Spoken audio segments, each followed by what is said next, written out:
Ով աշխատի, նա կուտի։ Եվրամիությունն այսուհետև հավասարության նշան չի դնի իր արևելյան գործընկերների միջև։ Որքան շատ բարեփոխում, այնքան շատ աջակցություն։ Բրյուսելի նոր մոտեցումն է գործընկեր պետությունների հանդեպ։ Ձեռնամուխ ենք եղել արևելյան քաղաքականության հիմնովին վերանայմանը, նախատեսել ենք լրացուցիչ միջոցներ, որ պատրաստ ենք տրամադրել հարևանության ծրագրի անդամ երկրներին։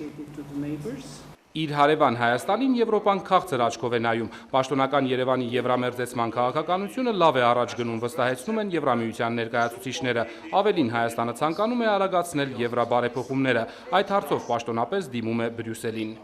Հայաստանը մշակել է արևելյան գործընկերության շրջանակներում բարեփոխումների արագացման ռազմավարություն, որը մենք ներկայացրել ենք Եվրոպական միություն եւ այդ բարեփոխումների շրջանակներում 2011-13 թվականներին մենք ավելի խորացված բարեփոխումներ պետք է անենք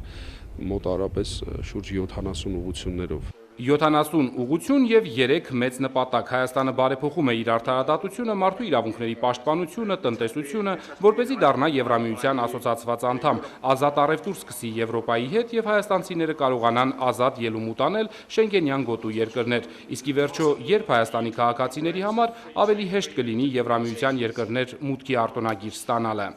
Հաջորդ տարվանից սկսած շուրջ 16 խմբերի համար Դեպի Եվրոպա ճանապարհը կարճացնող բարեփոխումներն ավելի արագ շարունակելու համար Հայաստանի կառավարությունը նորից է ուսումնասիրում, թե որ ոլորտում ինչ է մնացել եվրոպականացնելու։ Դա կոչվում է կարիքների գնահատում, որի վերաբերյալ ամբողջական փաթեթը գործադիրը եվրոպացի խորհրդատուների սեղանին կդնի 2 շաբաթվա ընթացքում։ Արտակ Երիքյան, Հարություն Վարդանյան, Հայլուր։